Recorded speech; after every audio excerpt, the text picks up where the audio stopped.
Good morning, everyone. My name is Kate Schmeck. I'm the Executive Director of the Global Alliance for Rheumatic and Congenital Hearts. I'm very excited today to introduce our webinar for World Heart Day, hosted by the Global Coalition for Pediatric and Congenital Hearts. We call on governments to take action for childhood-onset heart disease. Today, we have a very wonderful agenda focusing on, we'll start with some introductions and then move into reviewing the current global burden of disease. We'll hear from patient and family advocates about their lived experiences and who are based in Pakistan, Kenya, and Namibia.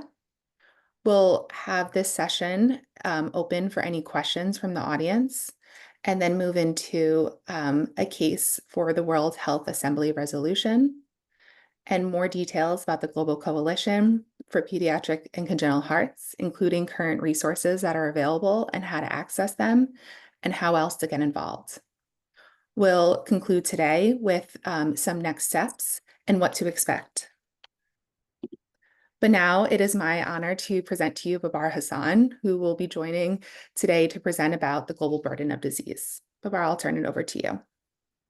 Thank you, Kate. Can you let me share my screen? Okay, perfect. Can you guys see my screen?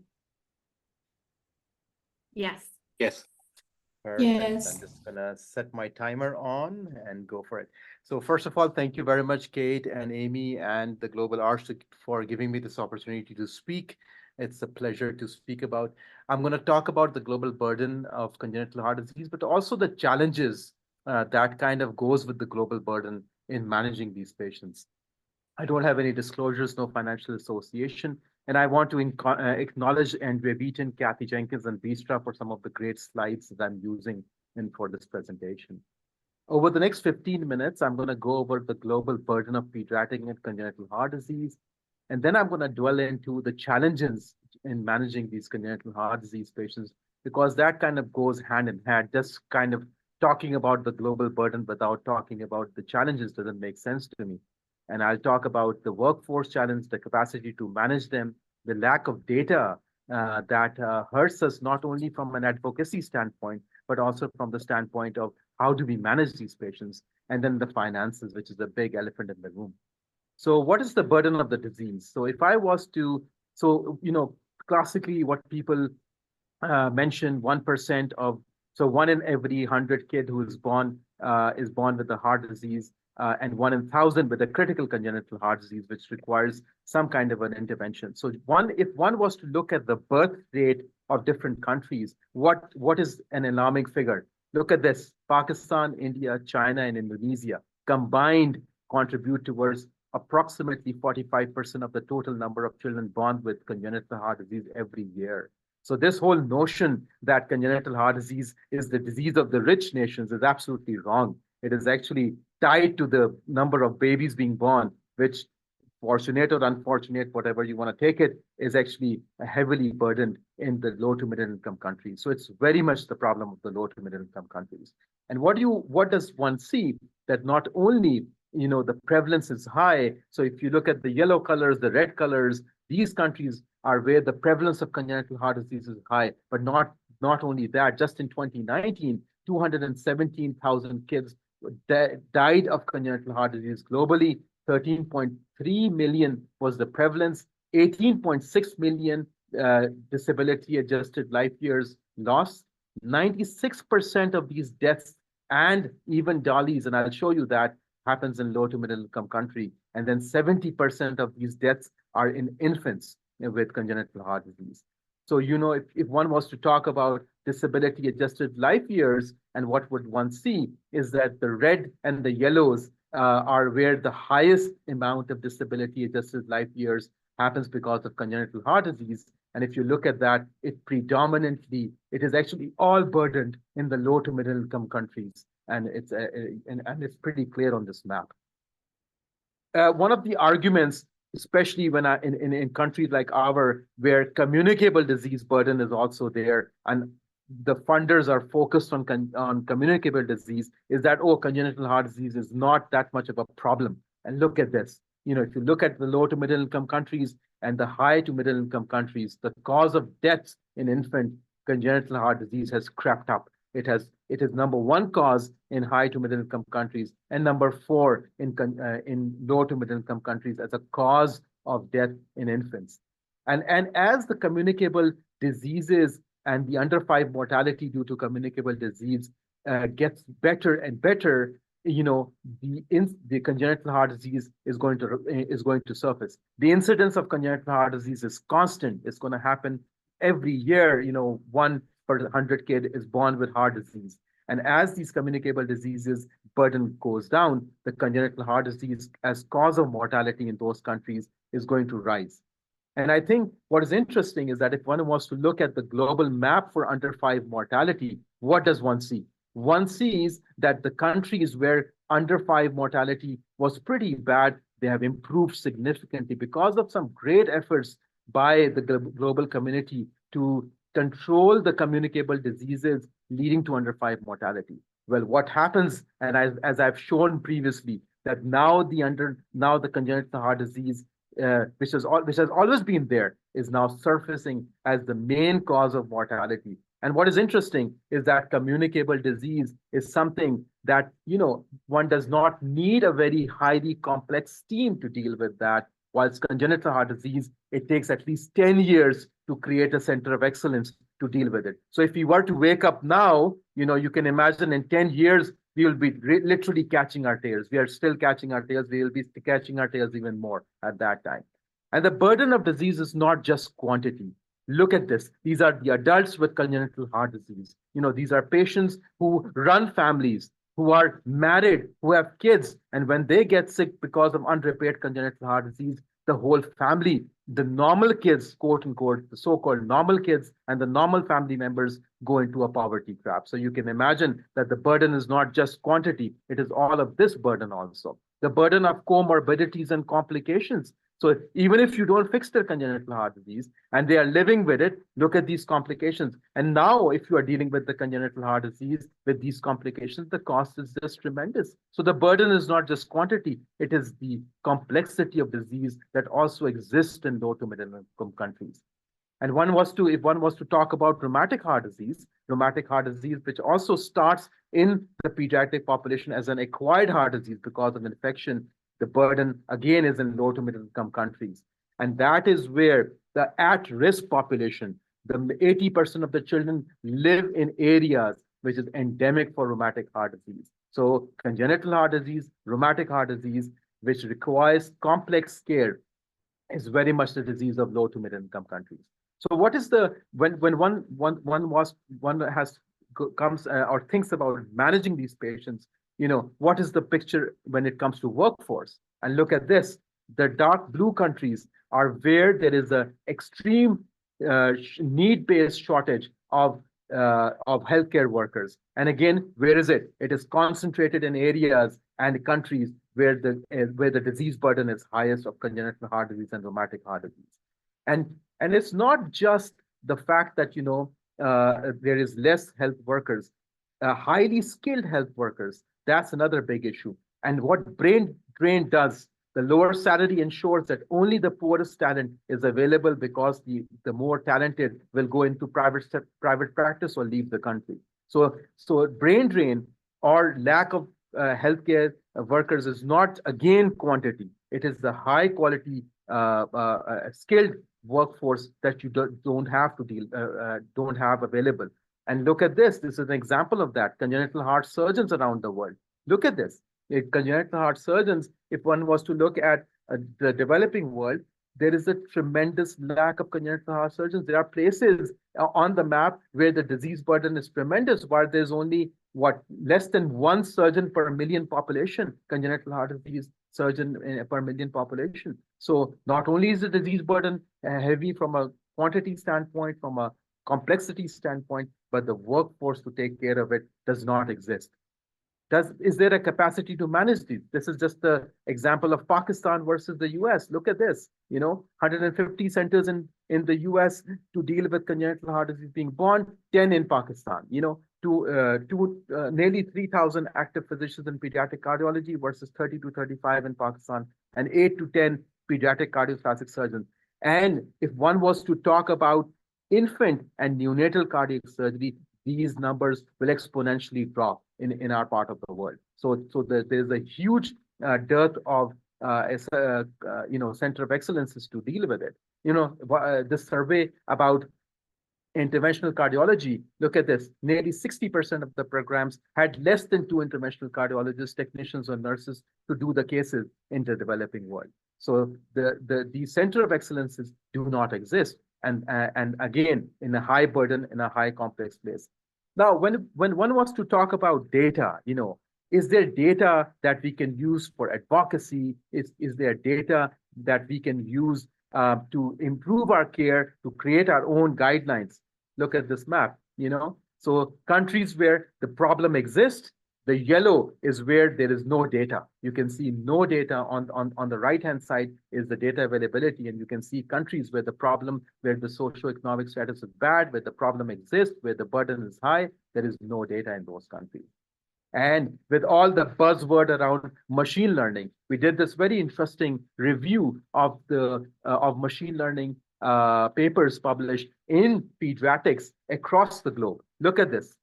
Absolutely no papers coming out of the low to middle income countries, while all the data and machine learning data is coming out of high income countries. And this trend hasn't changed. On the x-axis, you will see decades from 1990 all the way to 2019. And look at the low to middle income country, which is the extreme right of the screen. There is no data coming out in pediatrics in machine learning. And by the way, and this is in a topic which is heavily funded, peripartum care. If you look at machine learning AI papers coming out in peripartum care, heavily dominated by the north, by the global north, while the global south, there is no data. So imagine with AI algorithms coming in, with ML, all of this buzz, it is going to create a huge conundrum and a huge problem in an inequity, because if it is not addressed in a systematic manner. What is there for finances? Look at this. So an average right heart cath will cost nearly $1,000 and if one was to go into complex intervention, nearly $5,000 versus somebody's salary or income, which is $1,500 a year. So you can imagine just a simple right heart cath would put somebody into a poverty trap. So that's the problem with finance. And what happens? Because majority of the low-income country, people are paying from their pocket. And when they pay from their pocket, what happens? They will either borrow money from their friends, pledge gold, or they will take private loans. And these are things that can put families into years and years of financial debt and financial crisis. So, in conclusion, what would I say?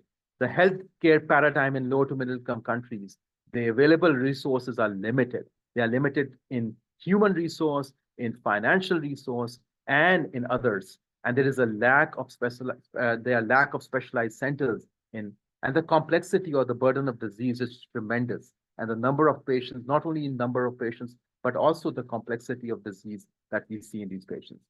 And that is where, that's why the call to action, which I think will be one of the focuses of this webinar, is so important. If we were to tackle this problem and address this issue of global CHD and inequity in management and care of global CHD, we have to tackle it by capacity building, by bridging the data gap, by funding data and coming out of these countries, by improving the workforce in different ways, by improving it, and by definitely not ignoring the elephant in the room, which is finances. And how does one do it is, by getting governments involved and by making them realize that as the under 5 mortality for communicable disease is going down, they cannot ignore congenital heart disease. It is going to be, and it is the leading cause of mortality now for kids in our part of the world. Thank you very much.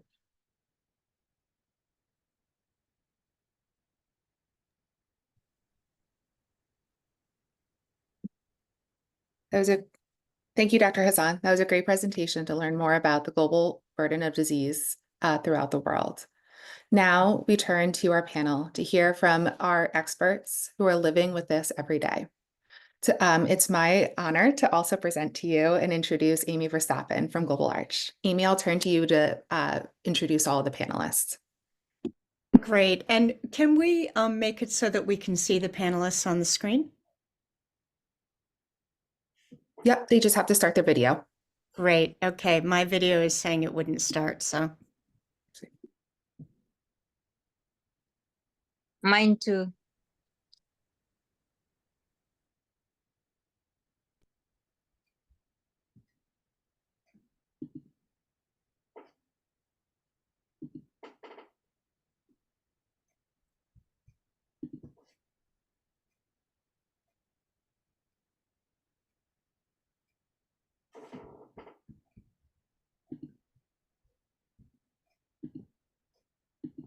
Amy and Ruth, try one more time. Great. And I'm going to do Thank Martha Farhan right now too. Okay, great. Thank you so much. It's really, Unfortunately, mine video is not allowing me to do that. Kate, can you please look into it? Yep, Farhan, try one more time, please. There you go. Right. Great. Thank you. Mhm. Yeah. And Martha, you as well should be able to now too.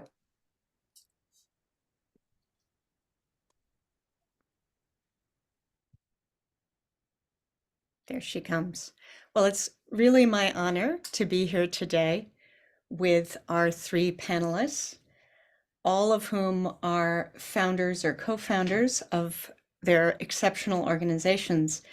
And each of them has been a real leader in advocacy in their countries and on the global stage. So in settings like the World Health Organization, the UN General Assembly, the USAID, I know that you all have made excellent efforts in getting the voice out for people living with childhood onset heart disease.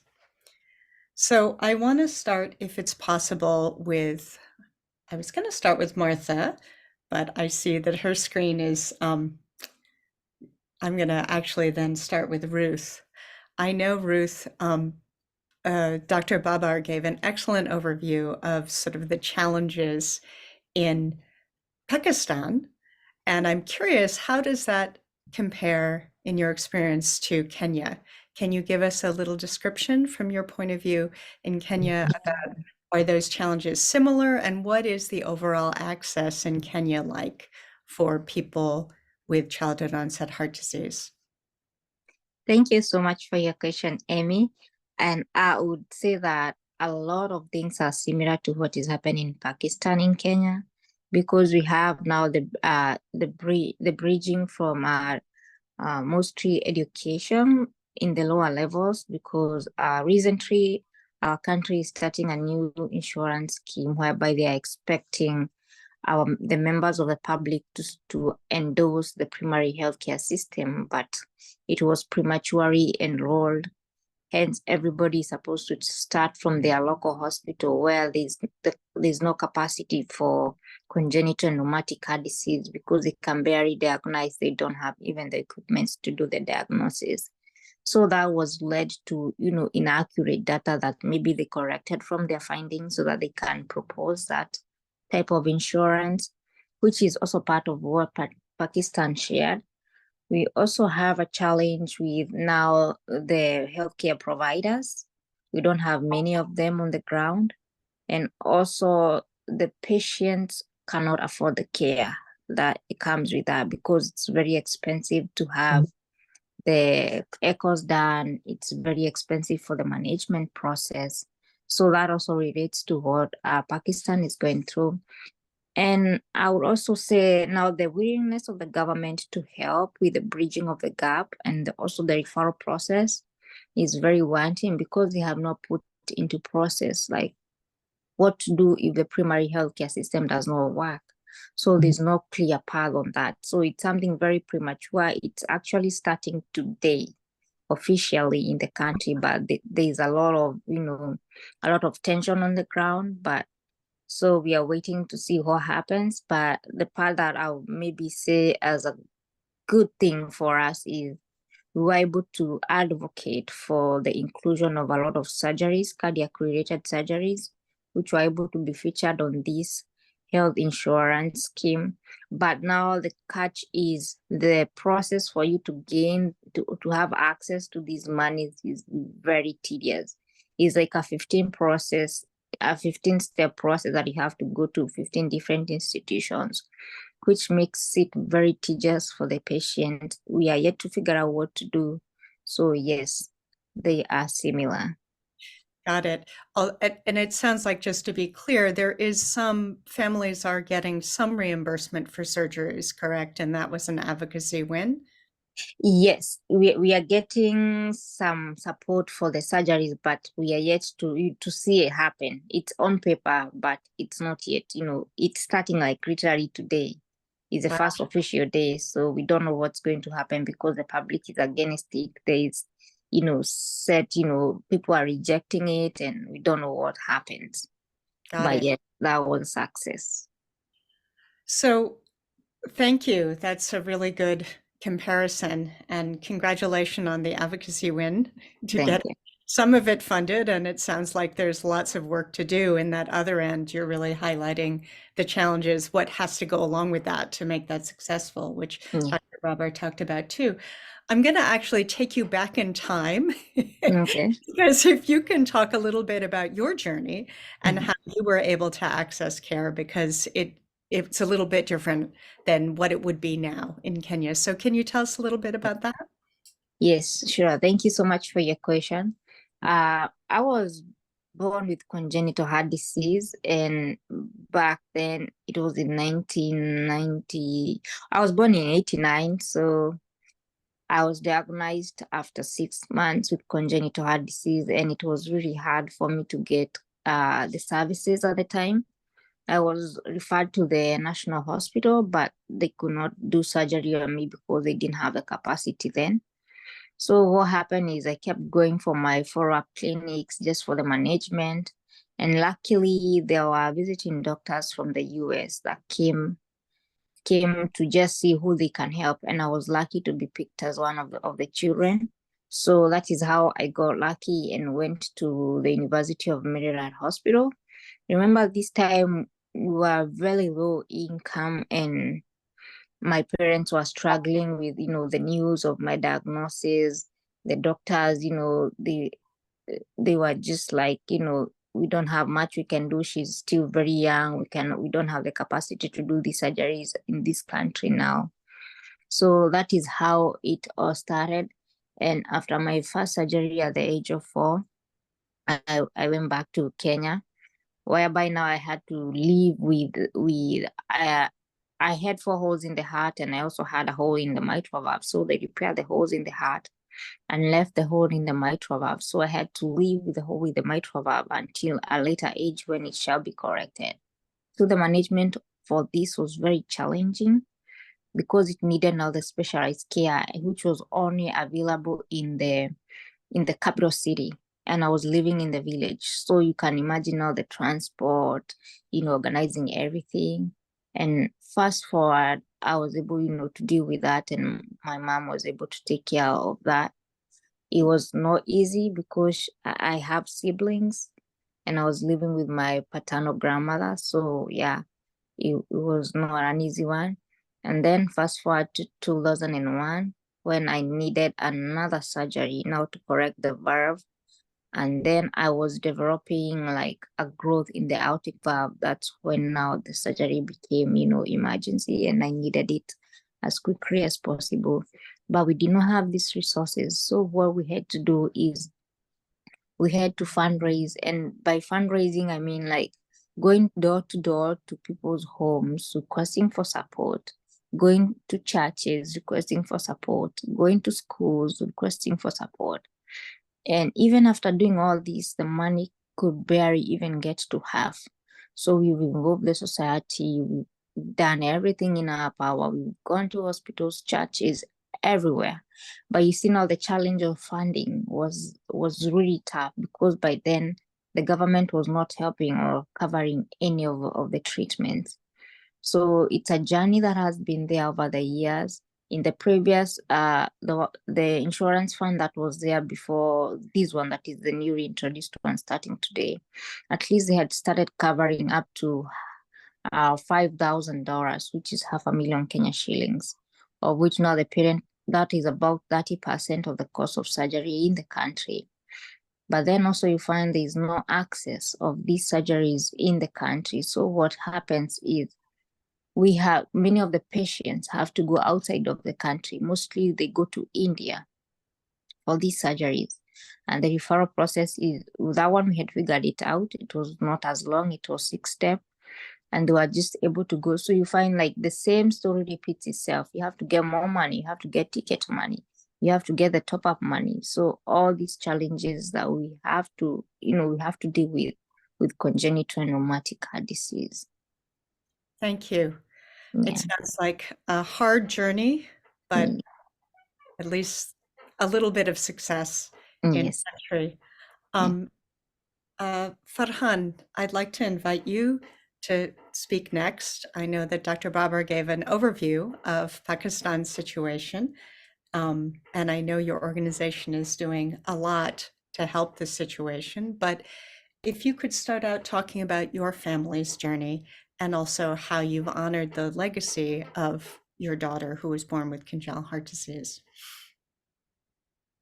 Thank you so much, Amy. It's an honor to be part of such a prestigious audience, and I'm so happy that I am given a chance to talk about my daughter. So history goes back, Amy. It was 2010. She was born after three boys, and she was very dear to us. It was all okay. There was no, I have a technology company, so there was no financial challenge getting quality access by paying to the private hospital. So it was a normal pregnancy. It was a normal birth. But when Aisha turned 3 months, suddenly she had breathing difficulty. I was transiting airport, and my wife called me and said that Aisha is not breathing. So we rushed to the local private hospital, and I directly from the airport went to the hospital. It was early morning, 3 a.m. And from that day till like 1 week, literally 1 week, it took us, calling all the doctors, cardiologists, pediatric cardiologists. And finally, we got to know that she had a severe congenital heart disease. She was born with tricuspid atresia, pulmonary atresia, and we had to first go through her first surgery, which was immediately required, which was BD shunt. So moving Aisha from one private facility to another private facility was another big challenge. Because there was no facility. Even you have money, but you can't avail that facility. Then Aisha was treated there in the hospital. She had a successful VT shunt. One of our pediatric cardiac surgeon, Dr. Asim, who's one of the best, he operated on her, and the surgery was successful. But while she was in the hospital, she had pneumonia. And our time where we were expecting that she'll be back to home in around 3 to 4 days, she was there for another 2 weeks. So that 2 weeks, Amy, myself, my family, my close, friends, we were all there in the hospital since morning till evening. And those 14 days actually opened our eyes and a lot of things that we were not aware. Again, now I would like to second, I think Baba did a great presentation. The biggest challenge that we as one of the low-income countries are facing is the disease burden. So, Aisha stayed with us for around 3 years. Her second surgery was planned, but she couldn't make it. This happened in 13th September 2012. But during her, life, we formed Pakistan Children's Heart Foundation. We have a big vision, and I'm again thankful to all of you, yourself, Bistra, Sheila, that you guys gave us encouragement. And today, you can see the hospital building behind, my picture. We have been able to treat almost 4,400 deserving children across Pakistan, with about almost $3 million has been spent on this, and now we are building the hospital. So as far as our journey is concerned, I think what is important, which I would like all the audience to be, got to know our heart, is that it's okay. You lose your loved ones, but that's what life is. But if you have a committed vision, then the legacy of people who leave you, they are there always. So every time there's a child treated, we feel like returning something to our daughter. So it's personal, but you guys are also, a family to us. So I just thought that I share this openly with all of you. Well, thank you very much for sharing your story. And I'm so sorry for the ending that you lost her, but it is very impressive what you've done with the Pakistan Children's Heart Foundation. And I know that you're building a hospital, and I am assuming that that's because for you, and we heard this in your story, capacity is a big challenge, right? I mean, financing in your case was not an issue, but just the capacity to treat was. Thank you. So now I'm going to go to Martha. Martha, I'd love to start out. I know that, at least my understanding is, whereas Ruth ended up having her first surgery out of country in the US, and Farhan was able to get surgery in country. My understanding is you have had treatment in South Africa. Is that correct? And can you tell me a little bit about the Namibian health system, what's going on right now with treatment for childhood onset heart disease in terms of where people are getting care and what the financing is like and capacity?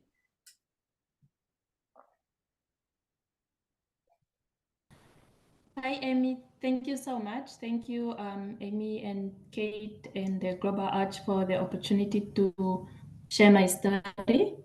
Yes, I was born with the trilogy of a lot, and I had my first operation in 95 when I was 2 years old. And it was fully funded by the government. And after that, I had a pretty normal childhood, and up until my final year when I had to, I was told I needed to replace my heart, my pulmonary valve. So, and that has been the experience with our healthcare system, because I think our government has been doing such an amazing job in making sure that infants and children have access to their first surgeries, either here in Namibia or send them the critical cases to South Africa. But also on the downside is that we now have more adult patients than before that are getting lost to care because because of many other low middle income countries, we face such a huge issue of capacity. We have only one specialized cardiac clinic in Namibia, which is here in Windhoek, being run by Dr. Feni Shivika. And she's been doing such an amazing job with her team.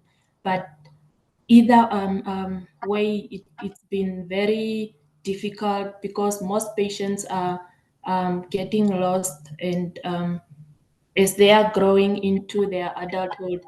So with my second operation, which was the heart valve, I was put on a waiting list, which I waited for more than 6 months up until I was getting worse, and my family had to discuss with the doctors to send me to the private hospital here in Namibia, which I had to get the operation at the private hospital by Dr.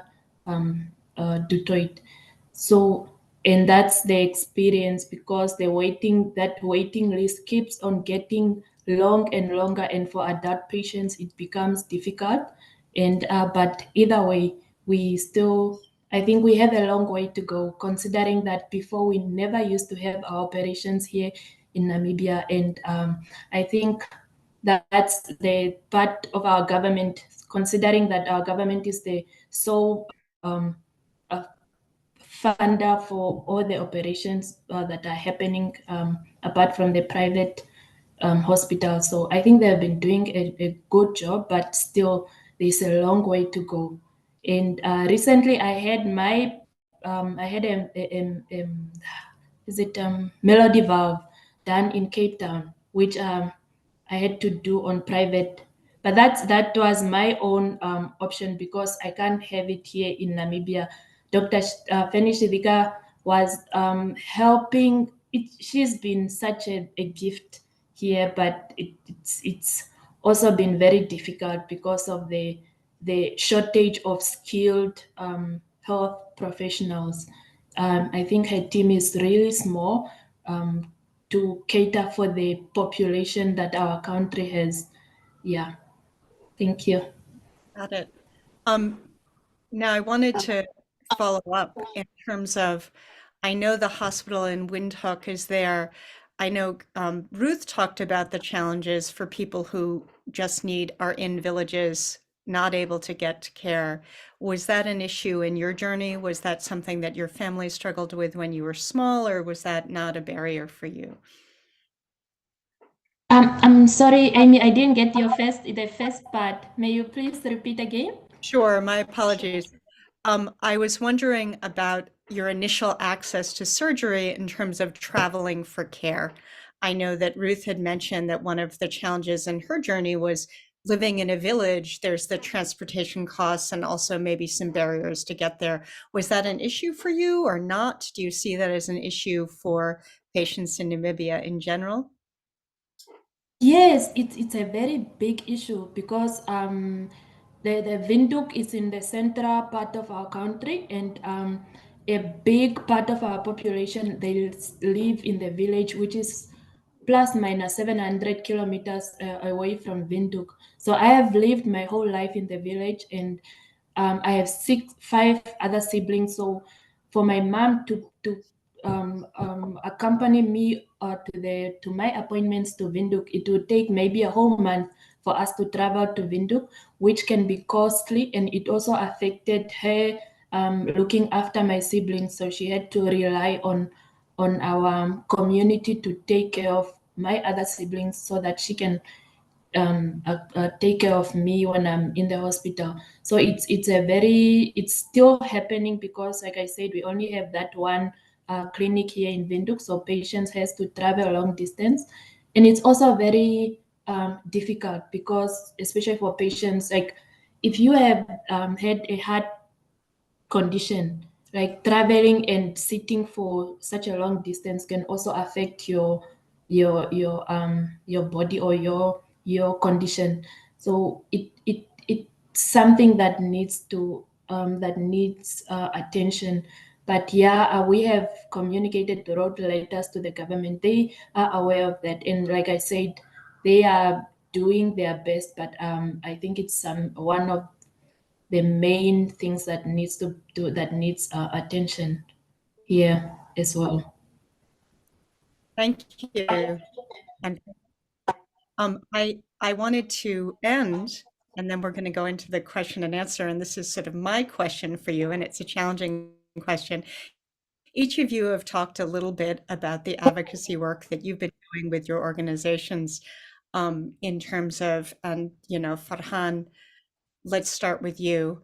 Can you talk about specifically the work that Pakistan Children's Heart Foundation is doing in terms of working with the government? So right now you're doing humanitarian funding, but promoting that.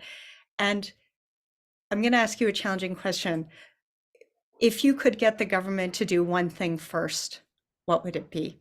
And how is your organization helping that happen? Thank you, Amy. Let me take you back 2014.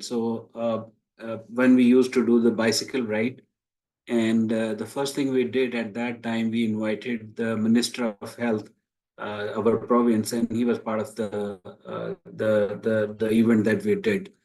And since that day onward, we have been communicating regularly with the government that you guys need to do a lot in terms of two things. Number one, building the existing capacity of the existing hospitals.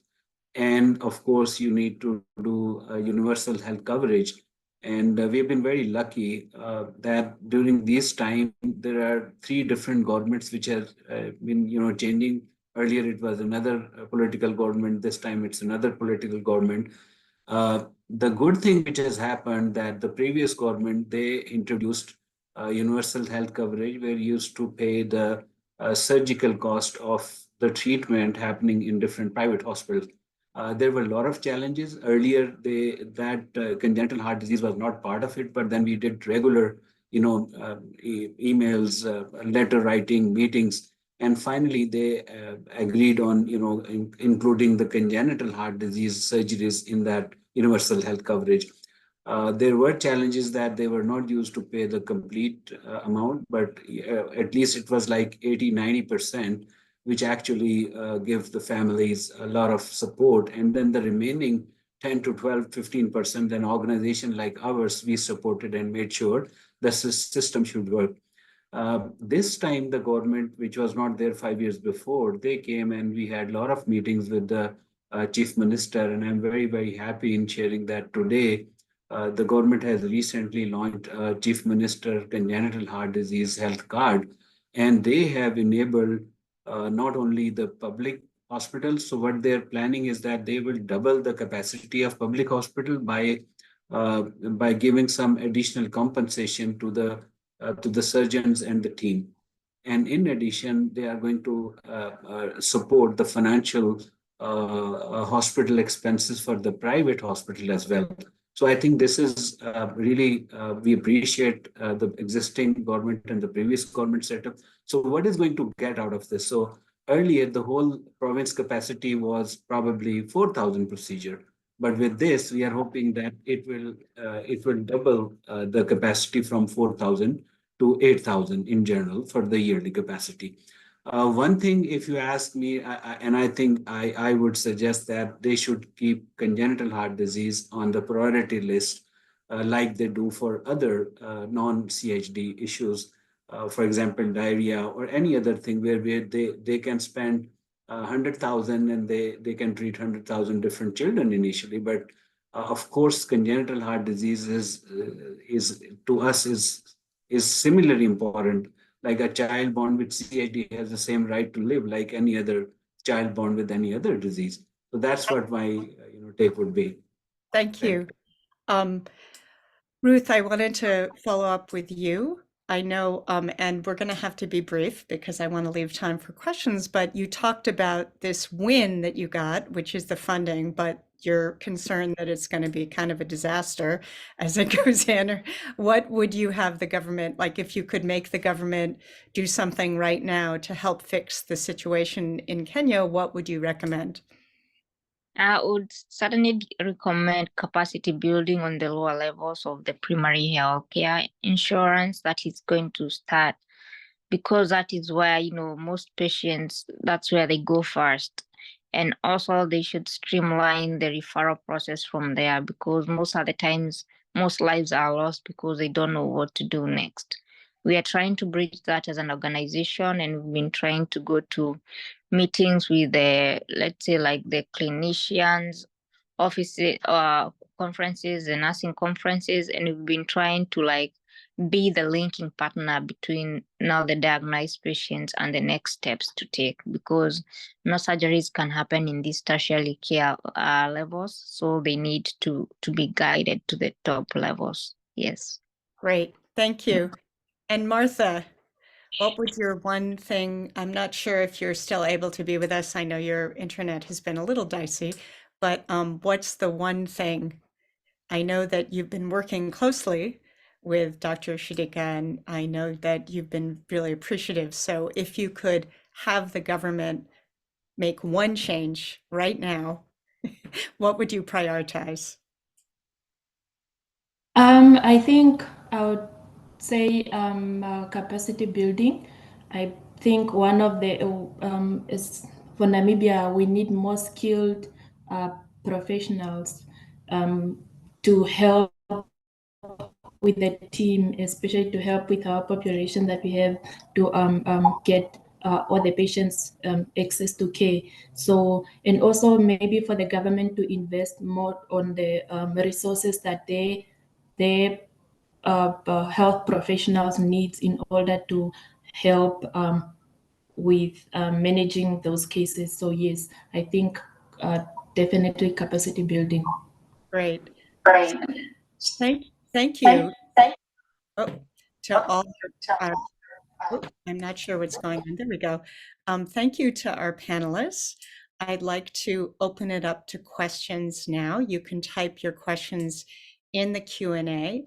And if our panelists could turn on their video, including Dr. Babar, if you can, turn that on so people can see you, that would be great. All right. So are there questions either for any of our panelists here for on the first presentation or on the comments by the people sharing lived experience and their organizations? I see we have one in the box, which is, it says, "Good afternoon. How could we as a member of the EU have meaningful impact?" So what is the role of people in high income countries? So that's a tricky one. Babar, do you want to give a stab at that first? Yeah, thank you very much.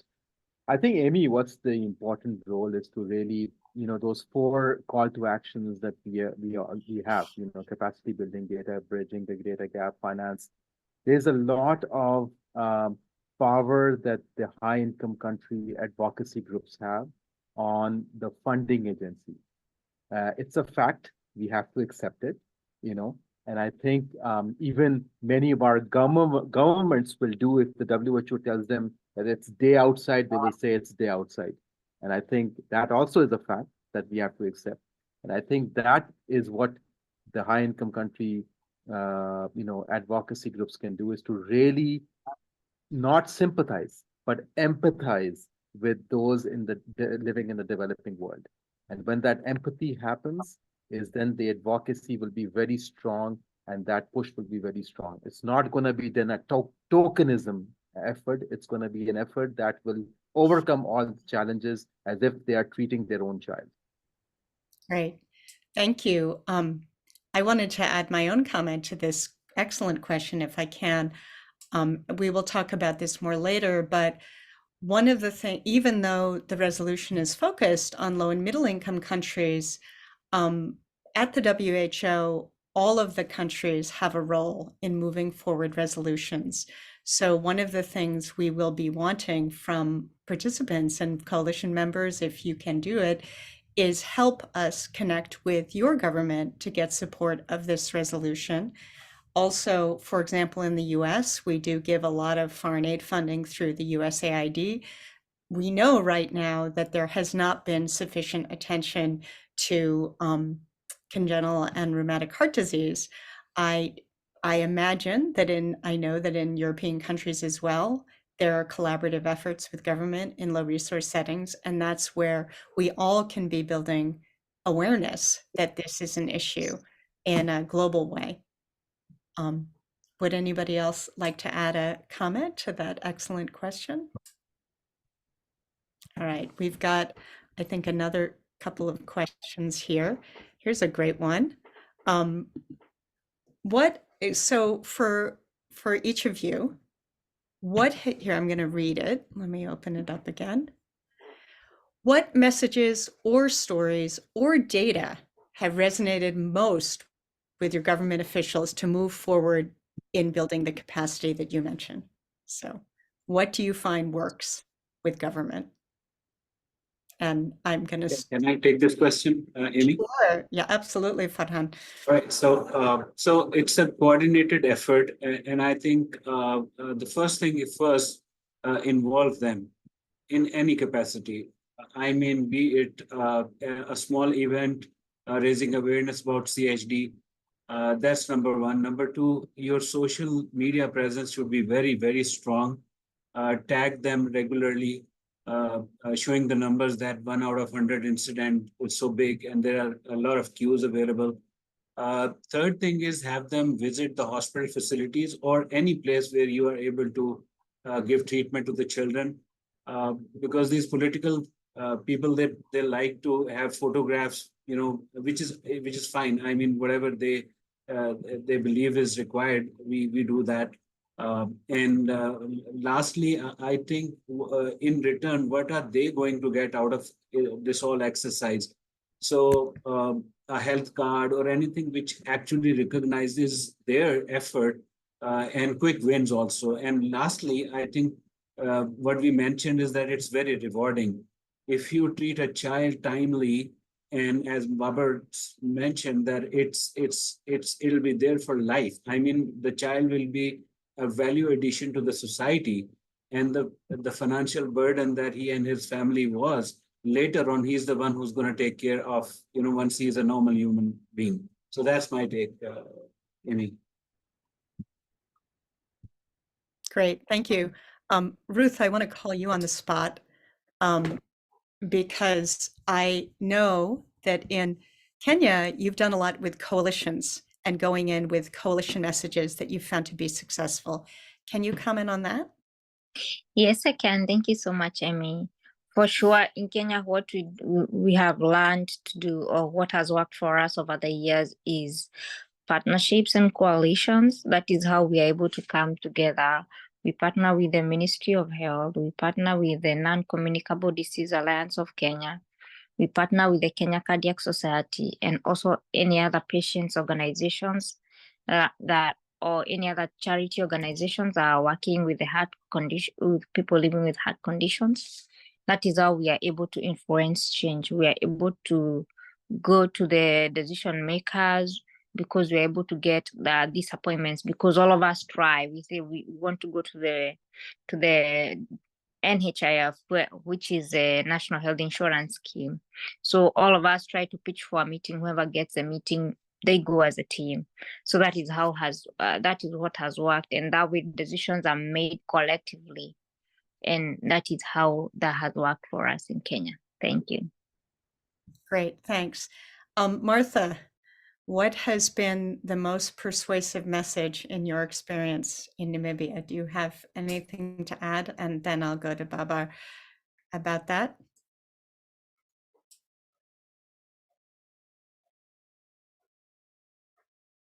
I think you're still on mute.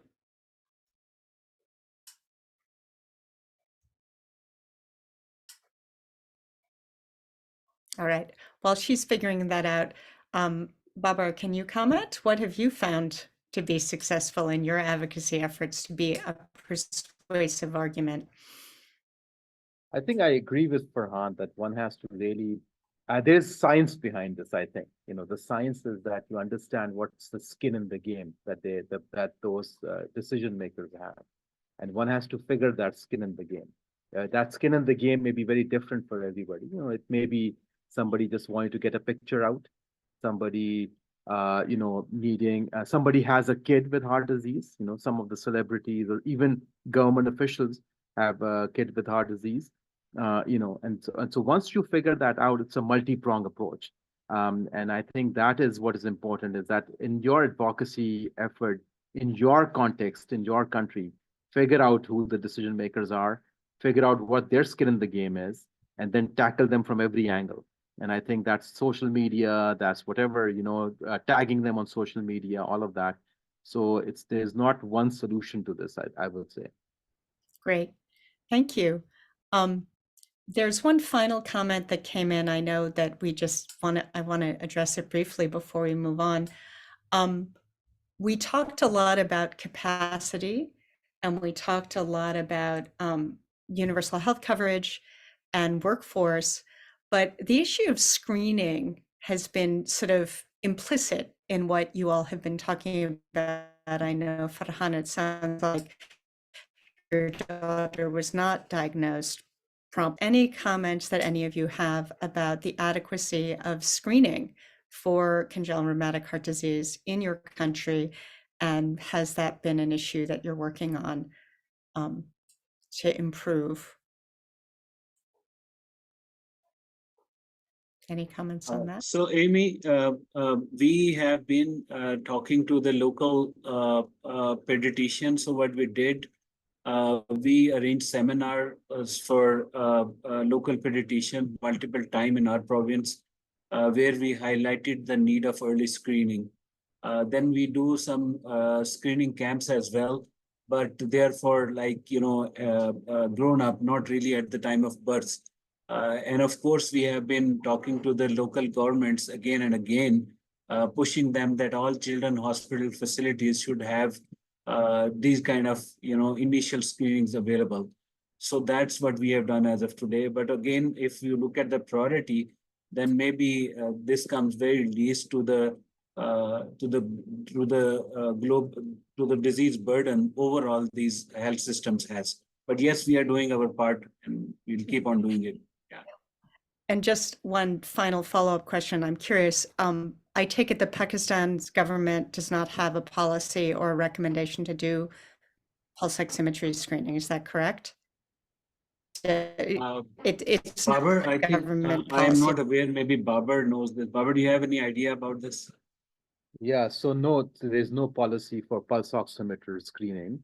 But let me be a little bit of a cynic in this, because one has to understand the whole upstream problem. So you screen, and if you put a pulse oximeter screening program in the community and you start screening, you're gonna pick neonates. And then if you look at how many centers are providing neonatal cardiac surgery, it's very tricky. And I'm just talking about how many centers are providing. I've not even touched about the quality. If you were to ask me what is one thing I want my government to do, is to, for heaven's sake, stop saying access only.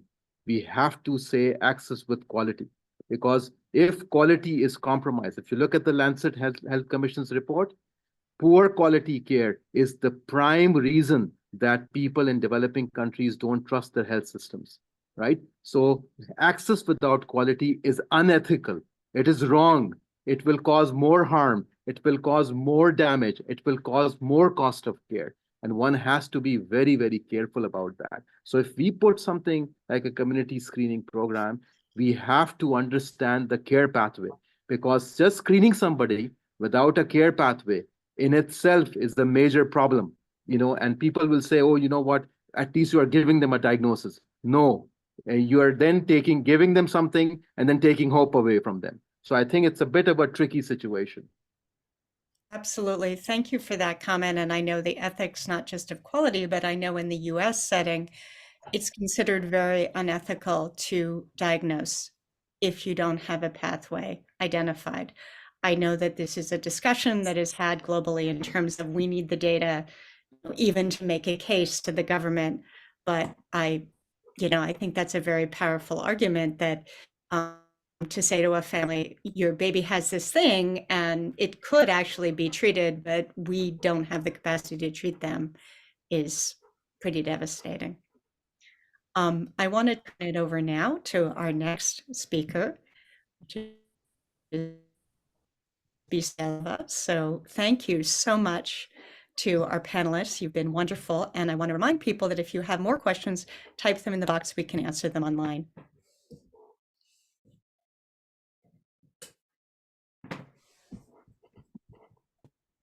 Thank you. This was a wonderful discussion and very, very impassioned, actually, comments that we had from this group of advocates. So thank you again for participating, and thank you for all your comments. I will share a little bit about an effort that Global Arch and Children's HeartLink are participating in. If I can just share my slides. That I think will have a bit of an answer to some of the questions we received. How can one engage if they're in another part of the world? What are we asking of governments? What kinds of policies we're talking about? So we will talk about how can we put forward a case for a resolution at the World Health Assembly, and I'll explain what that is. So maybe some of you remember that about a year ago, a little over a year ago in August, at the 8th World Congress of Pediatric Cardiology and Cardiac Surgery in Washington, D.C., a call to action was issued that asked for governments and for large donors and for countries to focus on these 4 areas: increase capacity to care for people with pediatric and congenital heart diseases, build the cardiac workforce that will use this capacity and that will be part of this capacity, close the data gap, and finance pediatric and congenital cardiac care. And Dr. Babar Hassan very eloquently, I think, spoke on each one of those issues. This call to action, by the way, is still open for signing. And if any of you have not signed on to it, please, you can scan the QR code here or go on the link below it to sign on this call to action. But we had a lot of a huge success in this. We had over 1,500 professional societies, individuals, different organizations like the ones represented by the 4 speakers earlier, hospitals who basically supported that call to action and supported the need for those changes. The call to action was asking specifically for policy changes around those 4 areas. So how will we use that? Well, we want to use it as an advocacy tool, obviously, to advocate with big decision makers and governments, like some of the questions that came up just now in the previous discussion, to just gather more support for these topics. And we are hoping that the goal for this call to action would be used for a call for a World Health Assembly resolution on pediatric and congenital heart disease and care. I will explain what this is, but it's really a way to basically address through policies, that governments can address through policies the needs of children and of adults who are living and are born with congenital heart disease or who have had childhood-onset heart diseases. So what is a WHA resolution? A WHA resolution is a formal agreement that happens during the annual meeting of all the member countries of the World Health Organization. It's a formal agreement that all of those member countries actually sign on to, agree, endorse, and it's really a political commitment. The World Health Organization is very much a body, a political body representing the ministries of health of a lot of different countries. And so this is a political commitment on a specific health topic that also supports technical policies that are produced and provided by the World Health Organization. The World Health Assembly is actually the decision-making body of the WHO. So it's an important document that many countries basically agree on a specific topic. And so that's what we want to see for pediatric and congenital heart diseases, for childhood-onset heart diseases. We would like to see all countries agree that there needs to be a policy. There needs to be a policy to address these gaps that were just outlined earlier. So with this call to action on pediatric and congenital heart diseases, we would like to start a process for advocating for a WHO resolution that will emphasize the need for comprehensive agenda, that will emphasize the need for national strategies for these conditions, which will help countries develop the needed plans to build the workforce, the needed plans to increase financing. And we all realize that this cannot happen immediately, but countries need to start planning. I think in the first presentation you saw that this is a challenge. This is a health challenge that is starting to be felt very acutely in many countries around the world. And a lot of these countries are not ready with the capacity to address it, are not ready with the workforce to address it. And so we would like this resolution to be calling for national strategies that will develop adequate workforce, infrastructure, capacity, and financing of pediatric and congenital heart services. As again, to repeat it, the goal is to increase the capacity for care, to build the pediatric and congenital heart workforce, to close the data gap. The data gap obviously is a very important. If we don't know what the burden of disease is, if we don't know how many healthcare workers we need, we will not be able to do it, and to finance pediatric and congenital cardiac care. And some just as a reminder, maybe most of you don't know this, but there are actually existing policy and political frameworks that this is in support of. So first of all, obviously the Sustainable Development Goals, which are the goals for the whole world and for many countries around the world on building a sustainable society and sustainable future for us. Goal number 3 has several targets that are very applicable to this field in terms of ending preventable childhood deaths, reducing premature mortality from non-communicable diseases, achieving universal health coverage, increasing the health workforce. Exactly the same things we're asking for in this resolution. There are a number of political declarations, like the political declaration on universal health coverage. In fact, universal health coverage is one of the top priorities for the work of the WHO. As I mentioned, call to action that we all issued, all of us advocates. And then there are other resolutions that the World Health Assembly has endorsed, or the member states have endorsed over the years. For example, there's a resolution that was just endorsed in this last World Health Assembly meeting towards reducing maternal, newborn, and child mortality that specifically actually calls out addressing the needs of children born with congenital anomalies, which congenital heart disease is. There was also a resolution in 2018 which called on policies for addressing rheumatic heart disease and rheumatic fever. So we're not alone here. We're not asking for something that is brand new. And it's a topic that just needs to be included and that needs to have a little bit more definition. And since this is a webinar about World Heart Day, I just want to point out that the call for World Heart Day, the theme of World Heart Day this year has been to call governments to develop national action plans for cardiovascular diseases. So thank you to the World Heart Federation for that synergy with what we're asking for. Just briefly, what would be a path to a WHA resolution? We are in the process of engaging different countries to support this resolution. We have started with some conversations, and that will take quite a bit of time. But about a year and a half from now, there's going to be a meeting of the executive board of the World Health WHO, and that is where this potentially can be included as a discussion items that member states will then vote in 2026.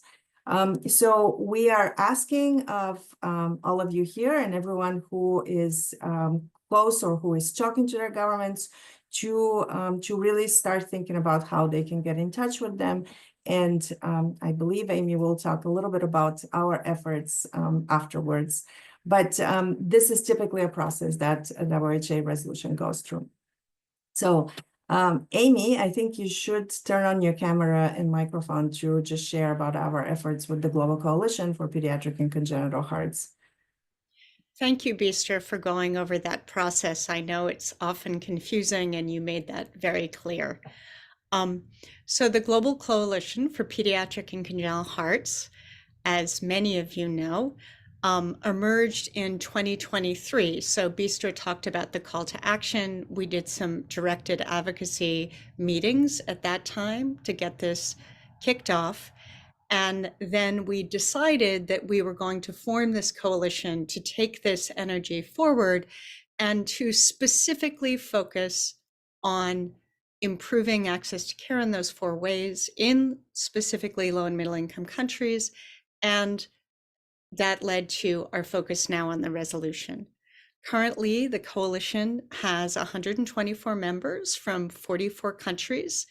So if you are interested, you can join this coalition as just an individual person. You can also have your organization join it. So we currently have 44 organizational members, and of those organizations, 28 of them are patient and family advocacy organizations. This coalition is a joint effort of Global Arch and Children's HeartLink, and I will say that in my experience, one of the winning combinations in advocacy when we talk about winning messages is that patient-provider partnership, that's essential. And in this coalition, we're adding a third voice, which is the humanitarian groups and the NGOs. So that's our goal, to bring together all those communities to have a coordinated effort to accelerate change. Next slide, please. So what we want to work on, as I said, is we want to get stakeholder engagement. So that means everything we've talked about, engaging with you, engaging with government, engaging with policymakers, and then also providing the education and communications that are needed to make our engagement effective. So we want to provide the tools to help you and us make our case and achieve success. Overall, our specific goal, again, is to improve timely diagnosis, treatment, and lifelong care through enhanced global and national policies. So this is specifically advocacy effort. This is focused on policy change at the government level and at the global level, and increased investment in services for pediatric and congenital heart disease. And we certainly heard that in our panel, that at the end of the day, this requires a real investment which needs to come from government. This is not, it has to be included in universal health coverage and in government provided services to reach what we've had in high-income countries since the 1970s. Next slide, please. So this is our website. We encourage all of you to go there, and you can sign on to the call to action, you can join the coalition, and you will see the materials that we have started developing for this effort. Next slide, please. So what can you do? This is the most important thing. All of you are here. We're very happy to have you here. But what we really want from this coalition is not just this to be educational, but to really inspire you to help with our efforts. The first thing I want to mention, as we brought up before, is that in this process of creating the resolution, we can have this idea, but the way it moves forward is the specific governments sign on and work to promote this at the WHO. And in order to do that, we need as many connections to as many health ministries as you have. So currently, we are working with a number of governments to talk to them about this. And in every case, those connections came from a person, came from a connection, organization like yours who said, would you like us to connect you with this person? We've been working with them. So very specifically, if anybody on this call is currently working with government or has connections in your health ministry, and you're willing to share them to help us with this effort, that would be wonderful. And typically what we would do if that connection is made is you would be at the table when we went to that health ministry, ideally, to help us educate them about this and get their engagement. The simplest thing is to sign the call to action. I believe that link was shared in the chat. I also want to encourage all of you to join the coalition. We will be having ongoing calls. This webinar is sort of our update for the coalition and beyond, but we will be having a coalition specific meeting in December. And at that meeting, what our plan is to get deeper into a lot of the questions that were shared in terms of really specific strategies, like how do you create those specific strategies and specific materials. So that's our focus for the next call in December, and you will be getting more information when that date is firm. Everything you do, any group here that is raising awareness about the needs for more treatment options and access to care for people living with congenital heart disease or rheumatic heart disease or any kind of childhood onset heart disease, you are already helping us move this forward, because the first stage of government action is they need to be aware of the problem. And as we know, government awareness globally is really lacking. So for example, I'm sure many of you were surprised to hear that congenital heart disease is, in some places in low and middle income countries, the top or one of the top causes of infant mortality now. People are not aware of that. And the more you help us get just that basic messaging out in your social media, in what you do, that helps this effort. And then share our resources. We have fact sheets at our website and at that, available. And we hope you will continue to engage and move this effort forward. So with that, I'm going to turn it back over to Kate. I don't know. I think we might have time for a few more questions. Is that the case or not? Yes, we do. Yes, if you have questions now about what we just discussed, I think we would be happy to take them. Please put them in the Q&A. And I think all the links have been putting also in the chat so people can see them. Great. And if there are no questions, we could end early, but please feel free to get Bisha, in there touch. is one question. Okay. How can you transition from regional level to national level with respect to working with the government? Question.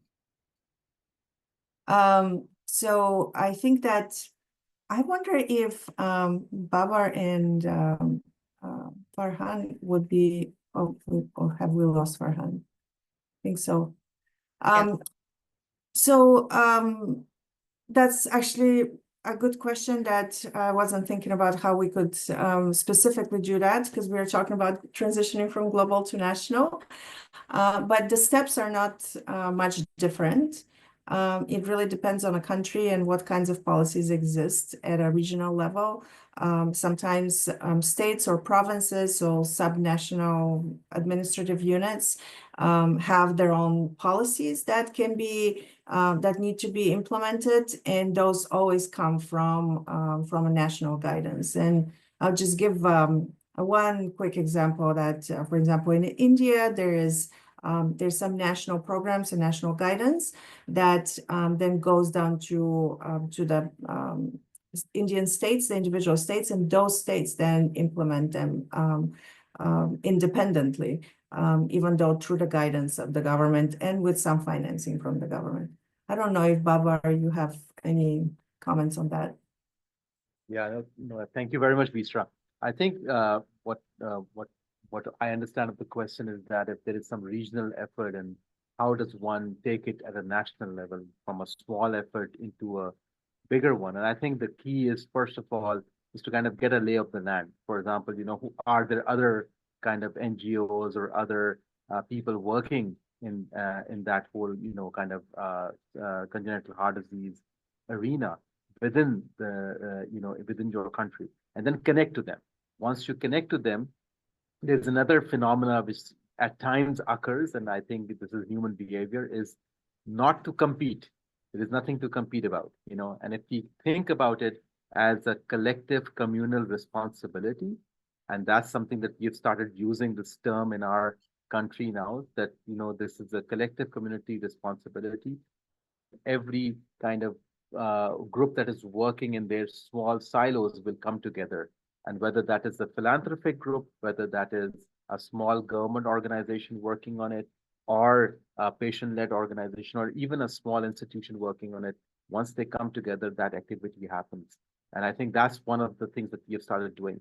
And I think another thing which is important is that, understand that, programs that exist in our countries collect data, and there's ways of doing it. IQIC is one of the very classic registries, collect data, and we are trying that effort in Pakistan is to collect data at individual institutions level and then collate it nationally so that you have audited data to then do advocacy. So there are multiple these techniques of going from small silo regional efforts into a national level effort. Great. I wanted to offer a couple of comments as well to that question. It's a great question. First of all, as Bistra said, there are many countries that have each state or province has its own approach, and that can range in independence. I think the thing to be aware of also in India, and I've seen this in other countries as well, is essentially the doorway into activity was a government investment that was available to all the provinces and all the states, but through local advocacy actually led by the clinicians in country in the state, this was in Kerala, they were able to convince the state of Kerala to create a program. Now, in terms of translating that nationally, I would second what Babar said about coalitions. I think that in many countries and many regions, there's a lot of groups, particularly humanitarian and NGO groups, but there can be a lot of patient family organizations as well. And if you can get those groups together to be a national voice, that is going to be much more effective. And as Babar said, that requires letting go, often, frankly, of some competitive impulse or siloed thinking. I know that often groups are really overwhelmed.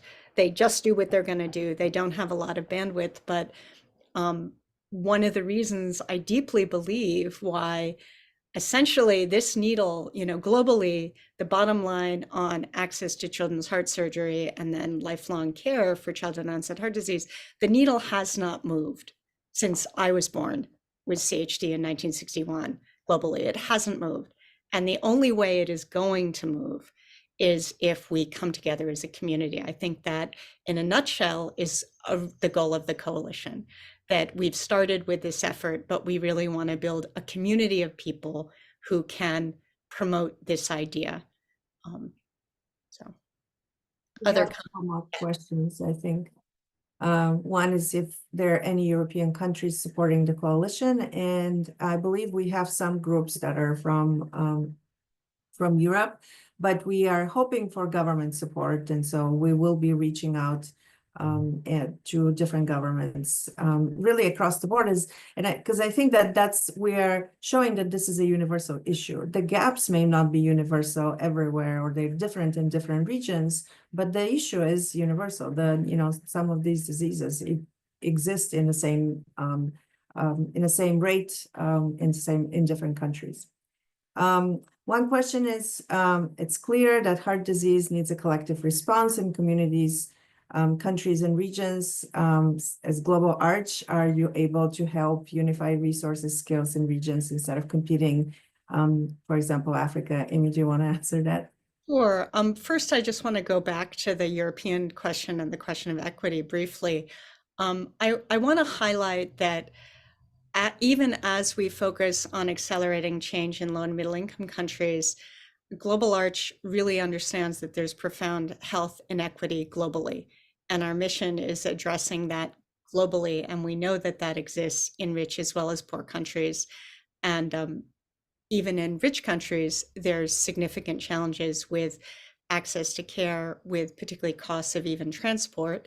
And one of the things I deeply believe is that if we can create successful models that work in low and middle income countries, that will give the rich countries new strategies for how to think about this differently, because there's still a lot of lack of access for underserved communities where they may not have that easy access to tertiary care, and also specifically for long-term survivors in congenital heart disease, huge gaps. In terms of what Global Arch can do, Global Arch's specific focus is on patient family organizations, but we also have partner organizations. Our approach is that we don't mandate what groups do, but we really try to create a forum for those groups to come together and identify common goals. So I encourage you, if you're looking to think about sharing resources and skills, you can join Global Arch as a partner organization, or if you're a patient family organization, and think about how you might do that. What we know deeply is that resources that work in Africa or what you need are not going to be resources that work in Bulgaria. And we, our goal is to help the groups come together based on their regional needs and then help them create the resources that they specifically need in their region. So that we count on the groups to sort of take the lead in that, but that's our mission, is to bring the groups together and to promote those kinds of coalitions, including in this coalition. I want to just invite Kate, did you want to say any final words about that before we sign off? What did I miss? I have one more question for you. No, that was perfect. And I added the link to our website to join the community for either a member, a partner, or a supporter. We have one more question. How to engage stakeholders and policymakers in low and middle income countries when their priorities are other more common diseases due to their very high burden and mortality, like diarrhea, malnutrition, pneumonia, malaria, dengue, etc. So first of all, I would welcome, again, extended invitation, join the coalition. This is exactly the things we're going to be talking about. We will be sharing these slides in the recording of this presentation, but I would refer back to the presentation that we started with from Dr. Baba Hassan discussed this exactly, that we have a transition of mortality, higher attribution of mortality by congenital conditions. And governments are very interested in talking about that. We have had actually tremendous success in addressing these infectious diseases that are listed here in the question.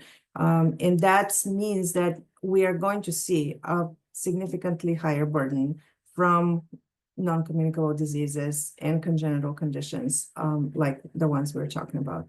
So thank you. This is a great question. And please join the coalition, and we will be talking about that, of how we can reach our governments and share these messages with them. And I would also say, you'd be surprised, many actually governments are quite aware of that. We know that the WHO is very aware of this, as they call epidemiological transition, and they're starting to think about it.